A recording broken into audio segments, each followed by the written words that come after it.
자와 있는 성도님하고 인사합니다. 주님의 평화가 성도님과 함께 하길 원합니다. 한 번 더 고백해 볼까요? 주님의 평화가 우크라이나에도 함께 하길 원합니다.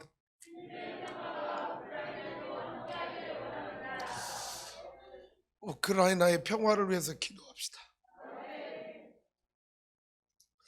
힘이 있다고 힘없는 사람들, 힘없는 국가를 아무 이유 없이 짓밟는 이런 살인적 야만 행위가 현대사회에서 일어난다는 것 자체가 어떻게 그게 용납이 될 수 있습니까? 전직 대통령 또 싸우겠다고 총을 들고 있는 우크라이나 국민을 응원하면서 빨리 이 전쟁이 평화로, 그래서 무고한 생명이 더 이상 목숨을 잃는 일이 없기를 원합니다. 한 기사는 5월 6일 날 결혼할 24살 먹은 청년과 남자와 20살 먹은 처녀가 5월 6일 날 결혼하기로 되어 있는데, 이 전쟁 때문에 엊그제 결혼을 하고 이 남녀가 전쟁에 뛰어드는 거예요. 누가 죽을지 몰라요.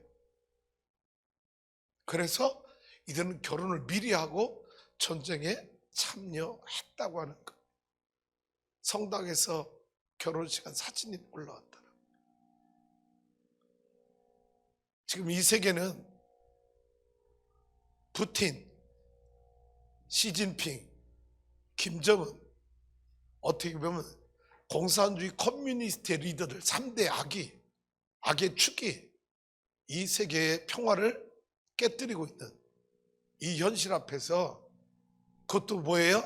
러시아, 중국, 북한, 우리 북쪽으로 쭉 위에 있는 이 공산 국가들이 세계의 평화를 깨뜨리고 위협하고 있는 이 현실을 바라보며 우리가 얼마나 더 이 나라가 든든하게 서 가야 되는지. 할렐루야. 우크라이나의 평화를 위해서 더 이상 무고한 생명이 희생당하는 일이 없기를 위해서 늘 기도하는 성도님들이 될 수 있기를 주님의 이름으로 축복합니다. 오늘 말씀의 제목 다 같이 한번 읽어봅니다. 시작. 당신은 예수님의 제자로 부름받았습니다.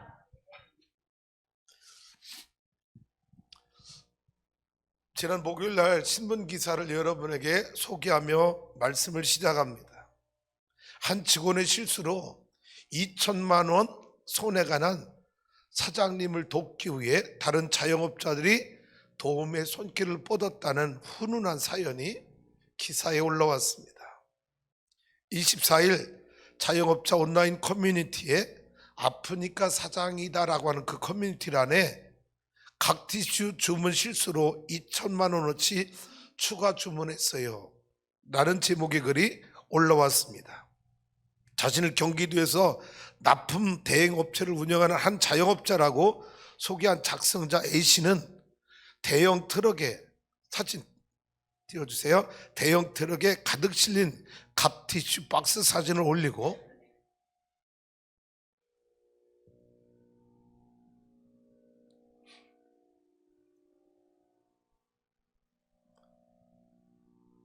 모델하우스 납품할 것인데 직원이 실수로 납품하고 이만큼 더 주문을 넣어서 남았습니다.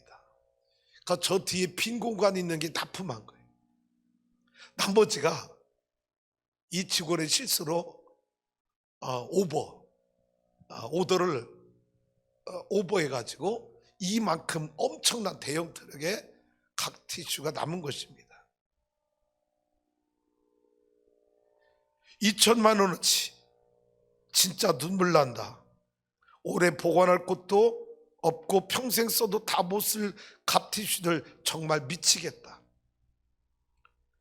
라며 단순 실수라서 직원에게 뭐라 말할 수도 없고 이거 어쩌면 좋나라고 글을 올린 거예요. 사진과 함께. 댓글이 올라오기 시작합니다. 그 직원도 참 도움이 안 된다. 주문 실수한 직원의 책임 못 묻나? 등 직원을 탓하는 댓글이 달리자 이 사장은 직원이 아기 키우는 평범한 아주머니인데 어떻게 책임을 묻나? 직원도 많이 미안해서 어쩔 줄 모르는데 뭐라고 하지도 못하고, 차라리 못된 직원이었으면 속이라도 편했을 텐데 참 상황이 그렇다. 그 직원이 나빠서 그런 것도 아니지 않나. 제가 그 입장이었어도 힘들었을 것이라며 많은 분들이 방법 알려주셔서 차근히 다 해보려고 한다. 심적으로 많이 부담되고 힘들긴 해도 죽으라는 법은 없다고 생각하고 또 해뜰 날이 오지 않겠나 라고 글을 올린 거예요. 이 같은 A씨의 심성에 다른 업자들의 반응입니다. 와, 사장님 인성 정말 최고다. 직원이 운이 좋다. 착한 마음씨에 감동이 간다라는 반응들이 올라왔습니다. 일부 자영업자들은 추가 주문된 갑티슈 일부를 자신들이 구매하겠다고 팔을 걷고 나서서 한 박스, 두 박스 주문을 하기 시작했습니다. 문제는 이 각티슈가 모델하우스에 납품이 되어 있기 때문에 그 각티슈에는 시공사, 아파트명, 날짜 다 이미 광고 문구가 다 들어가 있다는. 그런데도 그 설명을 다 했는데도 자영업자들이 동병상린 같은 마음의 아픔을 품고 이 박스를 하나 둘 사주기 시작해서 어느 순간 이 엄청난 박스가 다 완판이 되게 됩니다.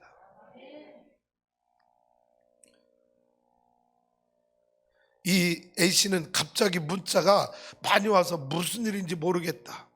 이런 돈보다 더 값진 마음을 받아도 몸둘 바를 모르겠다. 감사의를 전합니다. 그리고 추가 댓글에 어젯밤부터 수많은 연락을 다 이제 완판이 됐는데 어젯밤부터 수많은 연락을 주셔서 2,000개 이상 전화, 문자가 온 것 같다.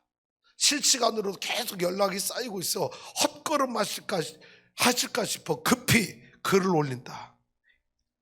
일단 완판이 되었으니까 더 이상 주문하지 마시고 너무나도 감사한다. 전화 주신 분들과 통화하며 몇 번이나 감사한 마음에 울컥했는지 모른다. 다들 너무 귀중한 마음을 보내주셔서 이렇게 큰 마음들을 다 어찌 갚으며 살아갈까? 죄송함과 감사함만 가득하다. 따뜻한 온기에 오늘 종일 벅찼다. 감사했고 행복했다. 이렇게 된 2천만 원이라는 돈보다 10배, 100배, 1000배 훨씬 귀중한 날로 기억될 것이다. 그러면서 상황이 정리되면 정리되는 대로 오늘 받은 마음들을 담아 조금이나마 뜻깊은 일에 쓰도록 하겠다며 말로 다 표현이 될지 모르겠지만 다시 한 번 더 감사드린다라는 글이 올라와 있습니다. 저는 우리나라 대통령 된다고 하는 사람들에게 부탁하고 싶어요. 대선 토론에서 네가 잘못했네, 네가 나쁜 놈이네 매일 쌈박질을. 도대체 국민들에게 내가 대통령이 왜 돼야 되는데 비전을 제시하고 뭐 꿈을 제시하고 감동을 줘야 되는데 1개국의 나라를 다스리려고 하는 대통령이 될 사람이 세상에 자영업자들 세계에서 일어나는 이런 일마저도 만들어내지 못하는 이런 썩은 정치인들을 대통령으로 뽑아야 되는 국민들의 아픔이, 슬픔이, 비극이 얼마나 큰지. 아니 세상에 최선이 아닌 차선도 아니고 지금 대통령 선거를 뭐라고 표현해요? 최악이 아닌 차악을 선택해야 되는 그런 이런 비극적인 나라가 왜 만들어졌는지 너무나도 가슴이 아픕니다. 사랑하는 성도 여러분, 교회가 이런 공동체 돼야 되는 거 아니냐?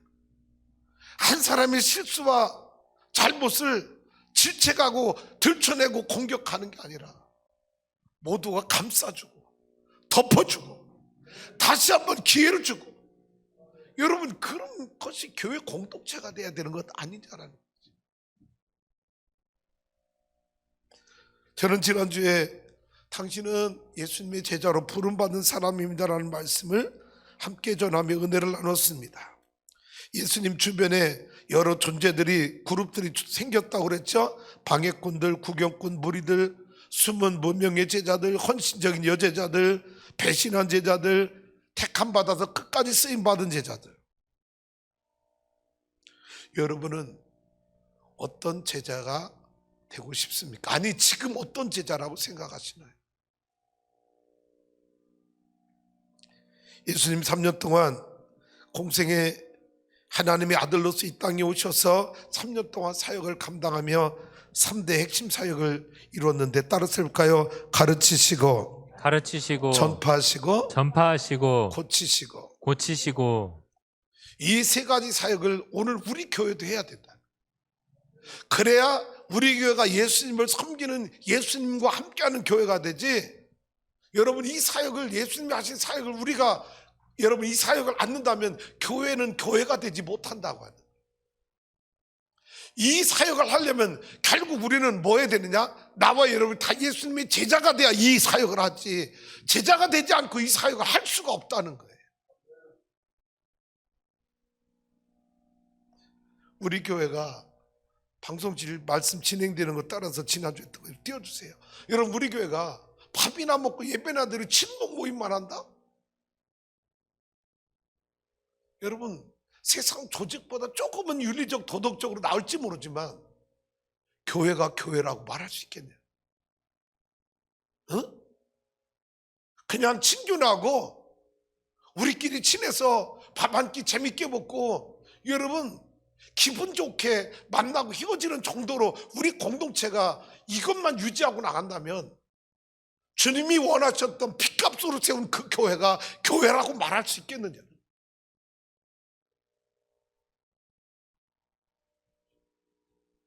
예수님이 그러기 위해서 십자가에 죽으신 것일까?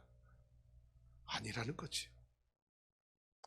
왜 예수님 그 당시에 뛰어난 사람들, 똑똑한 사람들, 율법학자들, 기득권자들, 여러분 능력 있는 사람들을 제자로 택하지 않으시고 갈릴리 바다의 변두리 인생들, 아웃사이더들을 왜 예수님은 왜 제자로 삼으셨을까? 디오레와는 뭐라고 말했어요? 저들이 그동안 기다리던 그 메시아 구원자 그리스도를 하나님 보내주셨지만 저들이 자기 백성들이 그 예수님을 영접지 아니하였다. 사도 바울은 뭐라고 표현했댔죠? 그들에게 메시아를 그리스도를 보내줬지만 참 감람나무였던 유대인들, 이스라엘 백성들은 그 예수님을 십자가에 못 박아 죽임으로 말미암아 이 참 감람나무의 가지들이 다 잘려져 나가고 그 참남나무 가지 위에 누가 예수 믿고 구원받을 수 없었던 이방인들이 예수 믿고 구원받아서 돌 감람나무 가지들이 참 감람나무에 접붙임 받은 것이다. 그러면 하나님 유대인을 버린 거냐? 아니다. 이방인의 구원의 수가 다 차고 나면 결국 유대인들의 영적 시기, 질투심 때문에 아니 우리가 예수 믿고 구원받아야 될 1순위 자리에 있던 우리가 어찌하여 이방인들이 다 구원받고 우리는 구원을 놓쳤는가? 영적인 시기가 나는 그때가 오면 마지막에 유대인들이 구원받을 것이다 라고 바울은 그렇게 설명합니다.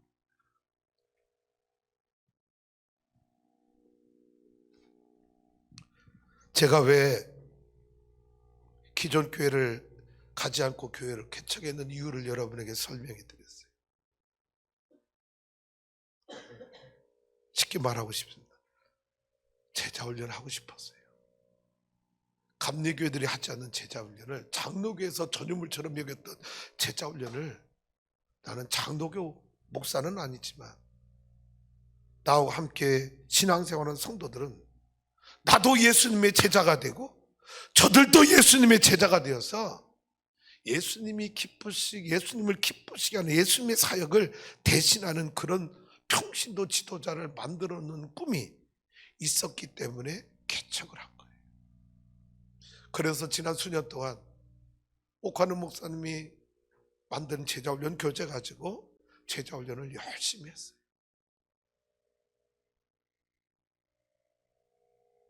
아마 어림잡아 이 제자훈련, 사역자훈련 다 마친 분들 150명, 200명은 좋게 넘을 거예요. 그런데 어느덧 제자훈련 받고 5년, 7년 지나고 나니까 다 도루묵이 된 거예요. 그 제자훈련 받은 건 아무렇게 생각지도 않고 의식하지도 않고 그대로 살지도 않고 행하지도 않아.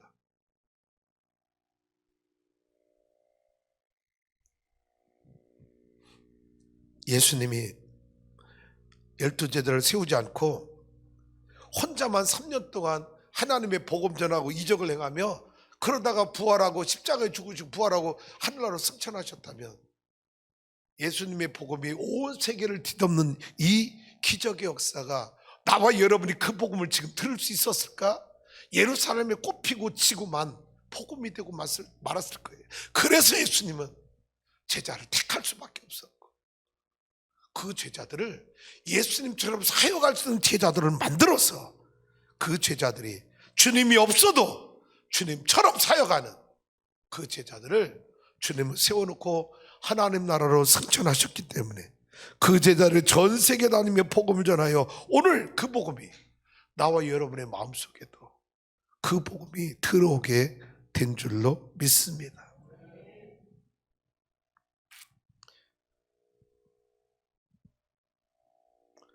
예수님이 그 제자를 택해서 훈련시키고 자신을 닮게 하고 자신의 일을 사역을 감당하도록 하셨다면 그 주님은 지금 오늘 나와 여러분에게도 그 제자의 훈련의 길을 가길 원하고 그 제자로 살길 원하고 그 제자가 되어 주님의 사역을 대신 할 수 있는 예수님의 제자로 나와 여러분을 부르시고 계신다고 하는 것.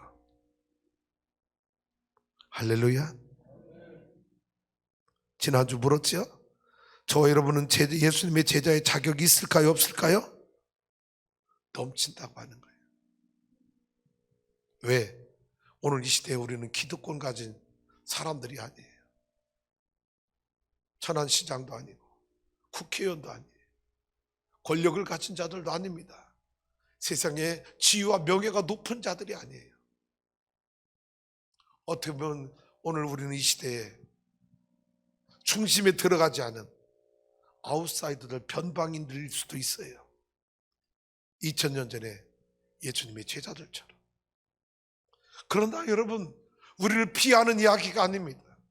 우리가 못났다는 이야기가 아니라 여러분, 그런 제자들을 통해서 전 세계를 복음화시킨 이 주님의 꿈이 이루어진 이 현실 앞에서 그러면 그 제자들은 그 당시에 바리새인들, 유대인들, 종교 지도자들, 사내 드는 공회 의원들보다 그들이 못한 존재였습니까?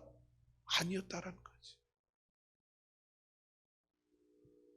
그들보다 훨씬 더 뛰어난 하나님 나라의 일꾼이 된 줄로 믿습니다.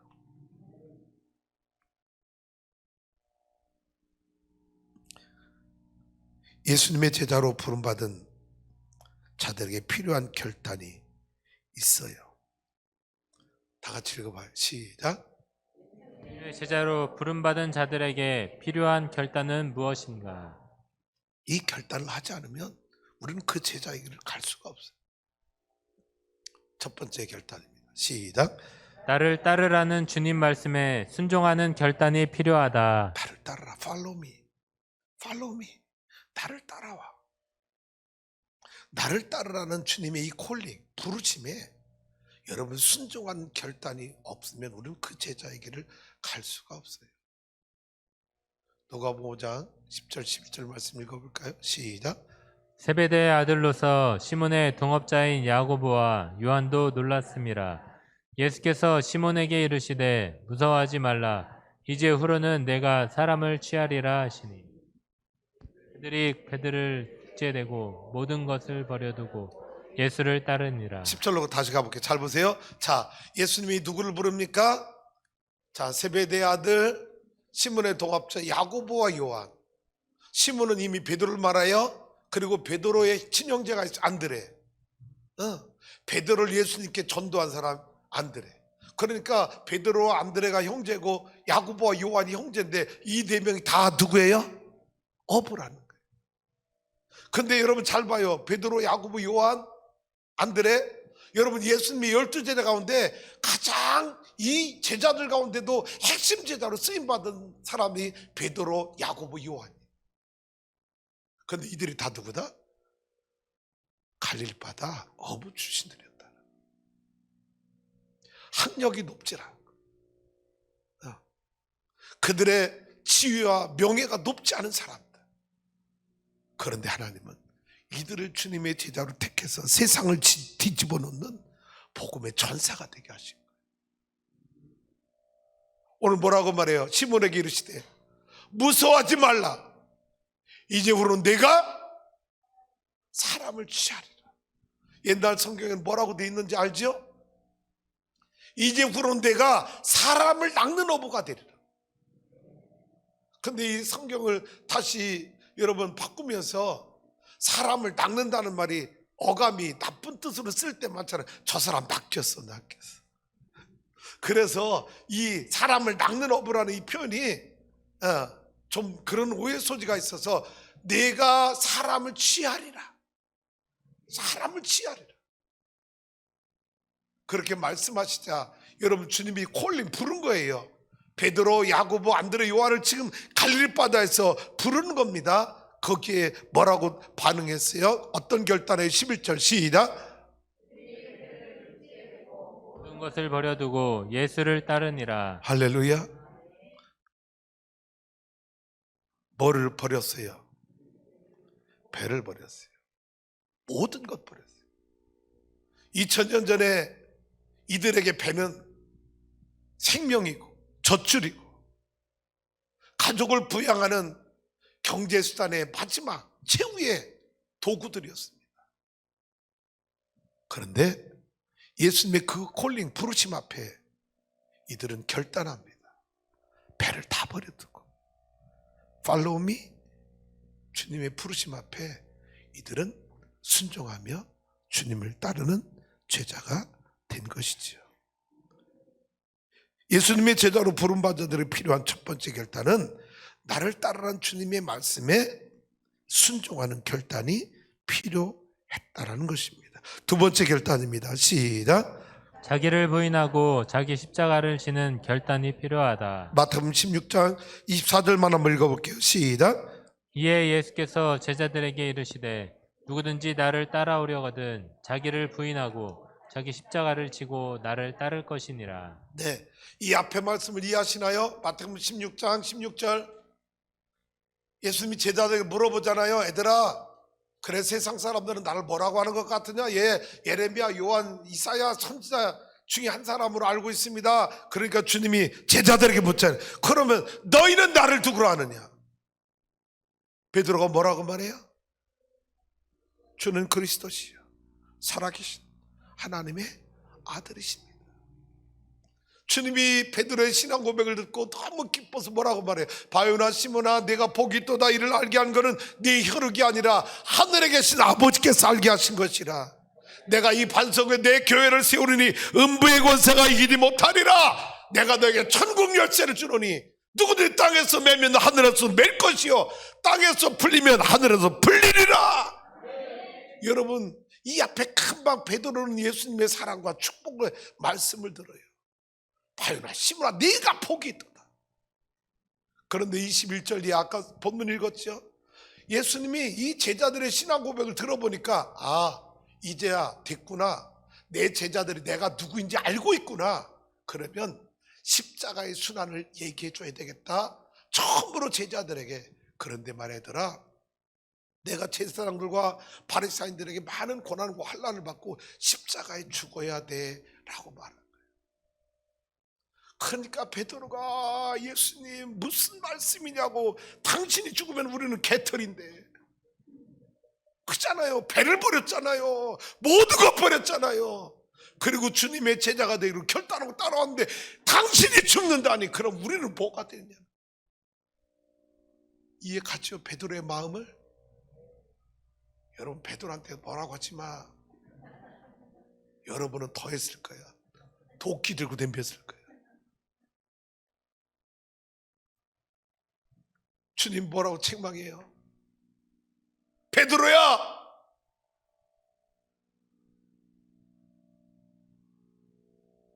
너 지금 뭔 생각하는 거야? 너 금방 주는 그리스도시요 살아계신 하나님의 아들이라고 고백했잖아. 그 그리스도 하나님의 아들이 십자가에 죽어서 너희를 구원해야 되는데 뭐라고? 죽지 말라고? 사탄아 물러가라. 너는 하나님의 일을 생각하지 않냐. 도리어 사람의 일을 생각하라. 그리고서 예수님이 처음으로 제자들에게 예수님을 따를 때 제자들이 해야 될 각오, 제자도에 관한 첫 번째 주신 말씀이 오늘 24절 말씀. 누구든지 나를 따르고 내 제자로 살려면 자기를 부인하고 자기 십자가를 지고 나를 쫓아야 된다. 할렐루야.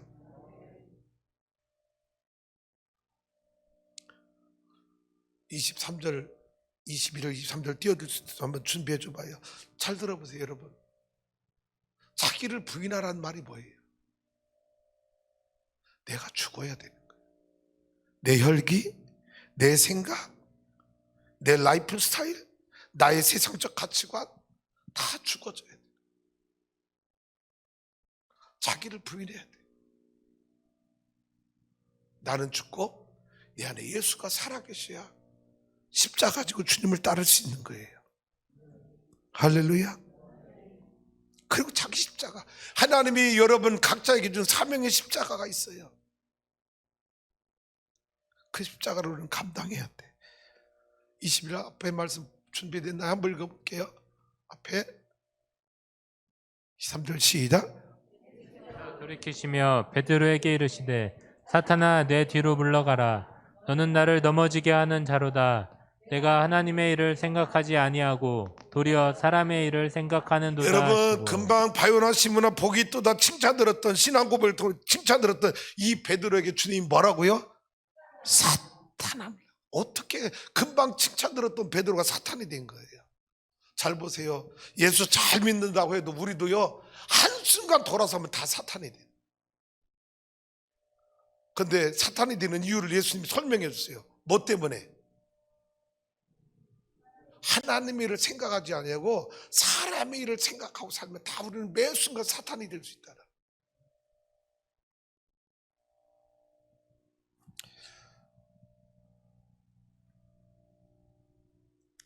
자기를 부인하고 자기 십자가를 지는 결단이 필요하다라는 거죠. 세 번째 결단입니다. 시작. 세 번째 결단. 시작. 섬김의 본을 보이신 예수님을 닮아가는 결단이 필요하다. 요한복음 13장 최후의 만찬 자리에서 예수님은 제자들의 발을 씻겨줘요. 이제 곧 십자가에 죽어요. 근데 3년 동안 가르친 제자들의 발을 다 씻어주면 예수님 뭐라고 말해요? 말씀 띄워줘야지. 내가 너희에게 본을 보인 것처럼 너희도 본을 보여라 라고 말씀하셔요. 13절 가봐요. 14절 15절 다 같이 읽어봐요. 시작.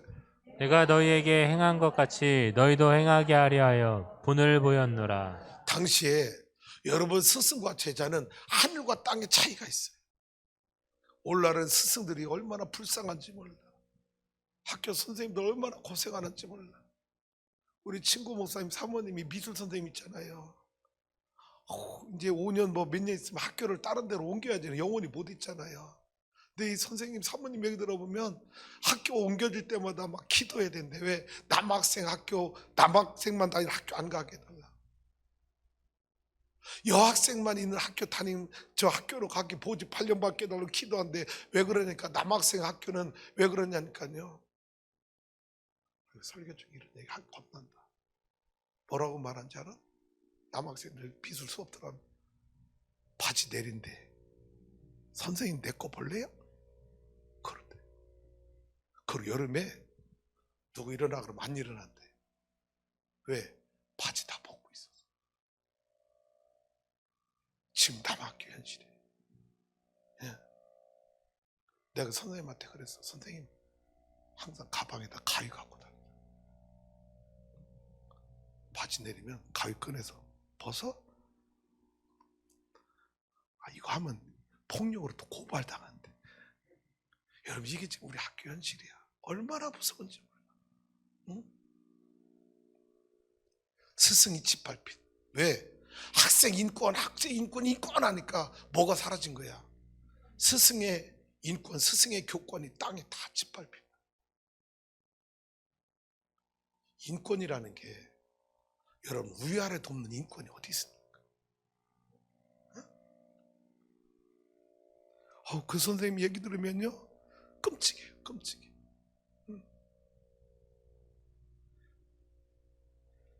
섬김의 본을 보이신 예수님을 닮아가는 결단이 우리에게 필요해요. 네 번째 어떤 결단입니까? 시작. 주님의 핏값으로 세워진 교회를 위해 헌신하는 결단이 필요하다. 네, 주님의 핏값으로 세워진 교회를 헌신하는 결단. 어느 교회가 이 땅에 세워질 때는요 그냥 세워지질 않아. 그 교회로서 우리 교회를 위해서 얼마나 많은 눈물과 헌신을, 여러분 그 생명값을 지불한 그 성도들이 있기 때문에 그 교회가 이 땅에서 복음의 꽃을 피우는 거예요.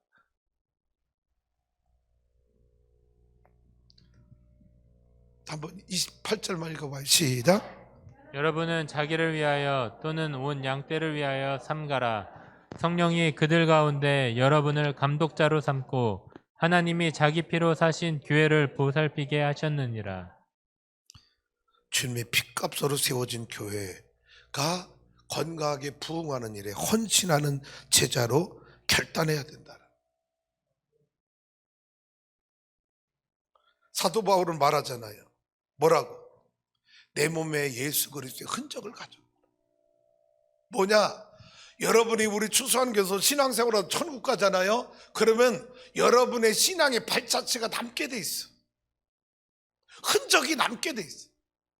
어떤 성도에 대해서는 이렇게 기록될지 몰라. 그 성도님은, 그 장로님은 추수하는 교회가 이 땅에 세워져서 부흥하고 선교하는데 이런 좋은 업적을 남겼노라고, 아름다운 향기를 남기는 업적이 있는가 하면, 어떤 사람은 그 장로 때문에 그 교회가 얼마나 많은 어려움을 당하고 고통을 당했는지 모른다고. 여러분, 이런 흔적을 남기는 사람도 있더라는 거예요.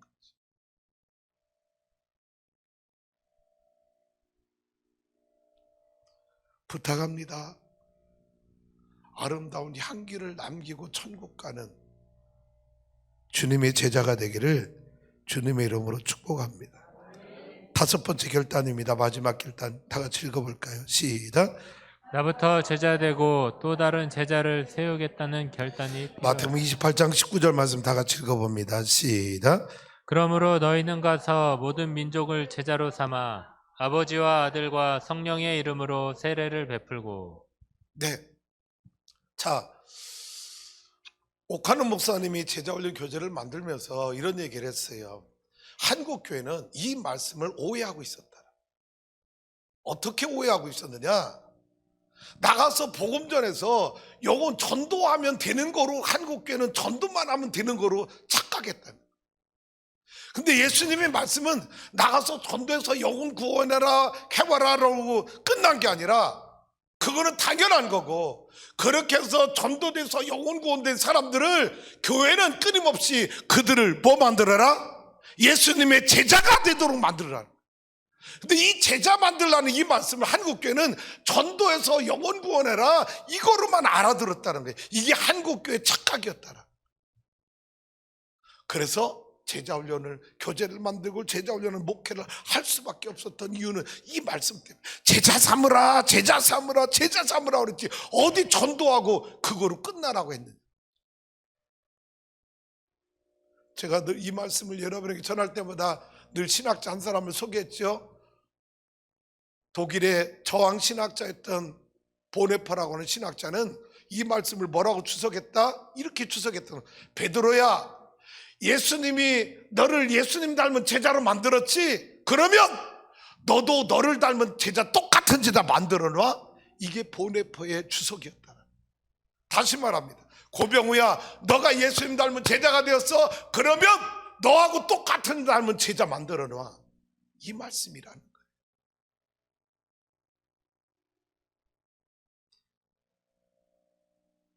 그래서 교회는 영적인 재생산이 이루어져요.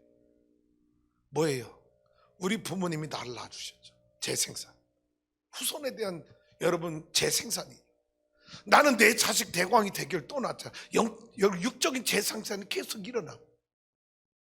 대광이 대경이 결혼하면 또 후손이 생기겠죠. 손자 손자가 생기겠죠. 또 여러분 증손자 증손자 생기겠죠. 계속해서 재생산이 일어나 있는 것처럼 여러분 하늘나라도 마찬가지라는 거예요. 내가 예수님의 제자가 돼야 이 영적 재생산을 할 수 있다라는 거예요. 제자가 제자를 낳고 제자가 제자를 낳고. 할렐루야. 그런데 이거 전도에서 여러분 그냥 예수 믿고 구원받았다 이것 가지고는 제자가 될 수 없다. 제자 만들라. 찬영아 앞에 사진 안 보여주고 있었잖아요. 교회 도표들 그것 좀 준비해줘요. 이윤경 집사님이 몸살 감기를 너무 심하게 알아서 오늘 방송지를 못해서 우리 찬영이 집사가 섬겨주고 있어요. 기도해 주시기 바랍니다. 뭐예요? 행복나눔 축제 섬김이 신청란에 이분들이 다 지원해 줬어요. 강사님 식사 대접하겠습니다. 강사님 사례비 하겠습니다. 근데 여기에 무명으로 한 사람들도 있어. 이름이 다 여기도 안 쓰고 그냥 한 분들도 여러 분 계셔. 다 넘치게 됐어. 할렐루야. 뭐냐? 여러분 교회가 어떤 일이 이루어질 때 이름 없이 빚도 없이 그냥 참여해 주는 거야. 할 수 있는 분들이 참여해 주고. 할렐루야. 또 할 수 없는 분들은 뭐해도 기도해 주고. 하나님 저 난이 빈난으로 공난으로 남지 않게 해주옵소서. 기도해 주시고. 넘겨봐요. 또 여러분 뭐예요? 크게 확대할 수 있어? 성전 건축을 위한 100일 릴레이 금식 기도를 하네. 여러분 벌써 오늘이 49일차, 내일이면 50일차 하프라인을 넘어가고 있어. 여기 우리 성도님들이 목사님 내가 아침 금식할게요, 점심 금식할게요, 저녁 금식할게요. 다 여러분이 공난 하나를 채워줘서 금식 기도하고 기도문 올려주면 아멘입니다, 아멘입니다 막 응원 댓글 달아주고. 할렐루야. 이게 뭐예요?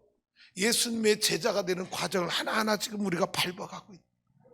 주님의 핏값으로 세운 교회가 건강하게 세워지는 일에 내가 작은 것 하나 가지고 여러분 동참하고 여러분 응원하면서 하나님의 교회가 그렇게 세워지는 거예요. 다음 주에는 공단이 너무 많아서 전도사가 찔찔매고 있어요. 주부를 만들어야 되는데 이번 주에 다음 주 금식 기도란 명단이 나가야 되잖아. 그래서 제가 나도 3월 1일 날 아침은 월삭이라 또 조찬 기도회가 있어서 3.1절 조찬 기도가 있어서 어렵고 점심에 공란이 있기 때문에 있어서 제가 화요일날 점심 금식한다고 또 제 이름을 넣었어. 이제 3번째야 저도. 여러분 이렇게 한 분이 여러분 목사님 내가 이때는 내가 금식할게요, 내가 금식할게요. 그래서 100일 동안 딱 채워지면 저거 버리지 마. 새 성전 건축할 때 벽에다가 딱 붙여놔. 어떤 놈이 기도했고 어떤 놈이 기도 안 했나? 죄송해요. 노민에서 죄송해요. 어떤 분이 뭐예요? 서로 하나하나 채워주는 거예요. 부족함을 채워주고 공난을 채워주고. 할렐루야. 또 하나 넘겨봐요. 오늘 갈 때 그냥 가지 말고 2주 거 다 채워놓고 가시. 뭐야? 여러분 여기는 일체 1년 목회 계획을 간단하게 여러분에게 소개한 거 행사들. 그래서 주일 1부 2부 기도자 헌금위원 여러분 쭉 써놓고 뭐가 있어? 애찬 섬김 애찬 후원에서 여러분 결혼기념일날 생일날 의미 있는 날 내가 우리 교인들을 애찬을 섬기겠습니다 해서 여러분 지원하는 난이 있는데 나는 우리 교회 성도들이 저렇게 없는 줄 몰랐어. 52주밖에 안 되잖아.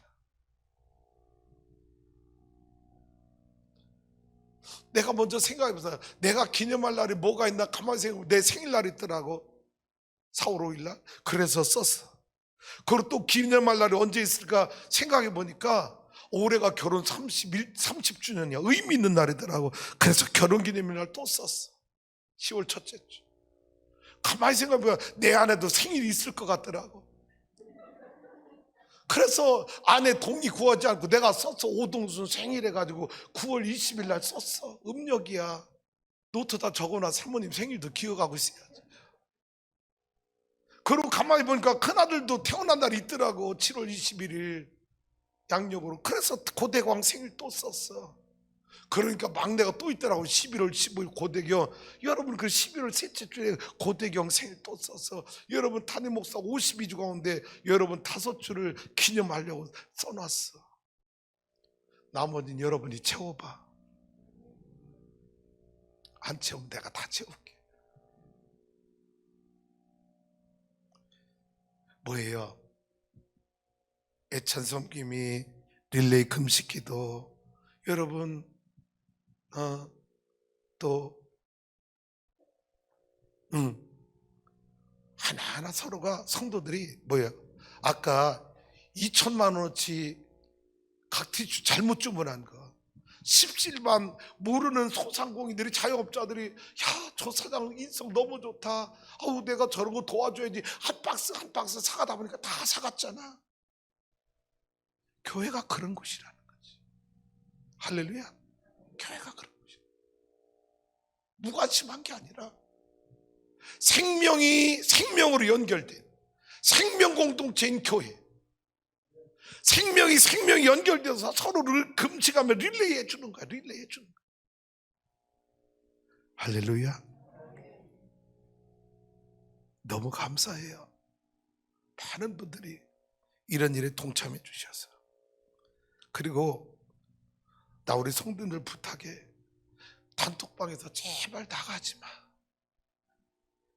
그건 여러분의 인격이야.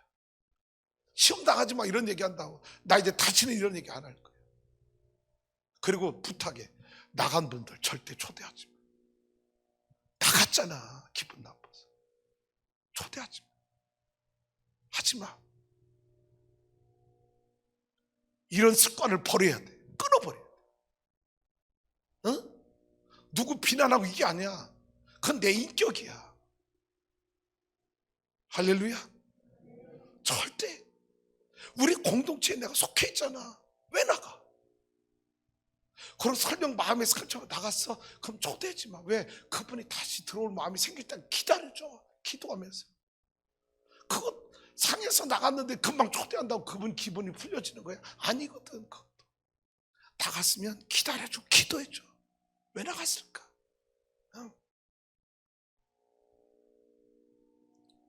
하나하나 채워주는 거라고. 할렐루야. 채워주는 거야. 바울의 이 고백의 의미를 한번 생각해 봅시다. 고린도전서 9장 27절에 시작.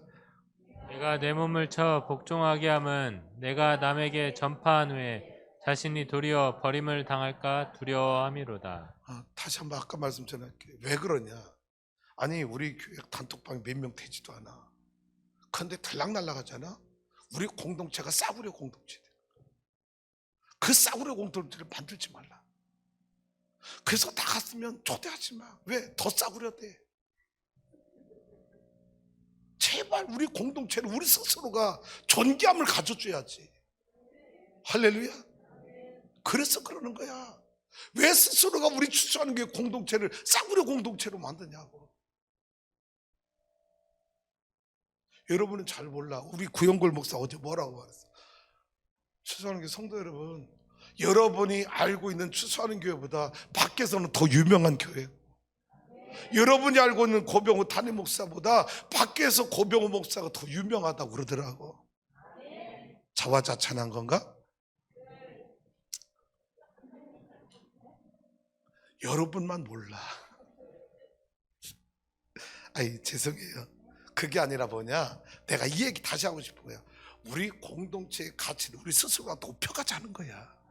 왜 자꾸 여러분 다운 시키냐고 우리 공동체를. 어? 왜 우리 공동체를 다운 시키냐고. 바울이 다 같이 읽어봐요. 시작. 내가 남에게 전파한 후에 자신이 도리어 버림을 당할까 두려워함이로다. 잘 보세요. 내가 내 몸을 쳐서 폭종했어. 그래서 많은 사람에게 복음을 전해서 많은 사람 예수 믿고 구원받았는데 바울이 두려워하는 걸 뭘 두려워한다고요? 그렇게 하고 난 뒤에 내 자신이 버림을 당할까 두려워. 내가 많은 사람들 복음 전해 그 사람도 예수 믿고 잘 됐어. 그런데 정작 그 사람 예수 믿게 하고 보고 이 복 받게 한 내가 버림당할까 두려워한다는 거야. 왜? 내가 예수님의 제자로 살지 않으면. 많은 사람들 전도해서 그 사람들이 예수 잘 믿고 형통한 삶을 사는데 막상 나는 그러지 못해. 그래서 내가 버림당할까 두려워한다. 그래서 바울은 끝까지 주님의 제자가 되길 원한 거예요. 날마다 죽길 원한 거예요. 할렐루야. 지난주에도 제가 아시시의 성자 프란체스코의 이야기를 소개했죠. 오늘도 한 토막 더 이야기합니다. 프란체스코의 제자 중 하나가 어느 날 기도하는 중에 환상을 보며 천국을 보게 되었어요. 와, 천국을 보는데 천국에 막 이런 의자, 보좌가 있는데 크고 작은 여러 가지 화려한 보좌가 있는데 그 중에 큰 막 화려한 보좌가 딱 있어서 너무 궁금해서 천사한테, 천사님, 아니 저 보좌는 왜 이렇게 크고 화려하냐고, 누구의 것이냐고 물었더니 놀랍게도 저 보좌는 말이야 프란체스코가 앉을 의자야. 그래서 이 환상을 깨어난 이 제자가 자기 스승에게 은근적 시기와 질투하는 마음도 생겨서 물은 거예요. 뭐라고? 선생님은 자신을 어떤 사람이라고 생각하시나요? 라고 물어. 그랬더니 프란치스코가 뭐라고 대답하느냐? 나는 세상에서 가장 악한 사람이라고 생각해. 무슨 사람? 가장 악한 사람이라고 생각해. 아니 이 제자가 뭐 보고 왔다고요? 천국의 가장 화려한, 최고 크고 화려한 의자에, 보좌에 여러분 프란체스코가 앉을 의자라고 천사가 가르쳐줬는데 스승에게 물었더니 당신은 어떤 사람을 생각하냐 물었더니 나는 세상에서 가장 악한 사람이라고 생각해. 제자가 뭐라고 말했겠어요? 선생님, 그것 위선 아닙니까? 거짓 아닙니까? 세상에는 얼마나 나쁜 사람들이 많은데 당신의 성자로 지금 추앙받고 있는 성자라고 일컬어지는 선생님이 어떻게 그런 말씀을 다 하십니까? 위선 아닙니까? 거짓 아닙니까? 라고 말하자 프란체스코는 제자에게 이렇게 대답해 줍니다. 자네가 나를 몰라서 그래. 나는 참으로 큰 죄인이야. 만일에 하나님께서 큰 죄인인 나에게 베푸신 은혜를 다른 사람에게 베풀어 줬다면 그는 나보다도 더 훌륭한 성자가 되었을 것이다 라고 대답해 줬다.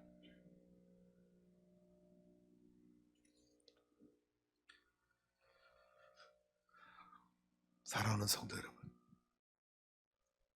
우리가 하나님 앞에 의로우면 얼마나 의로우며 깨끗하면 얼마나 깨끗하겠습니까? 그런데도 주님은 나와 여러분을 사랑해 주시고 제자가 되어달라고 명령하시는 거예요. 내 제자가 되달라. 내 제자가 되달라.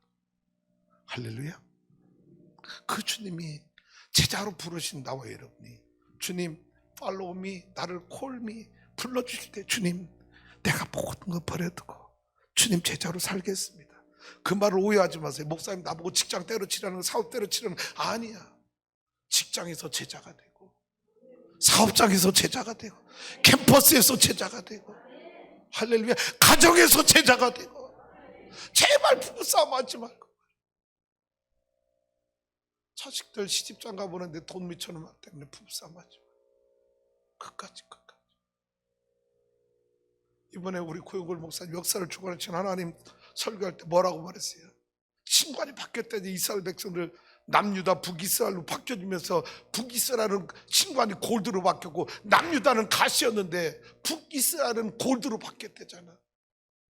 여러분은 골드요 가시요?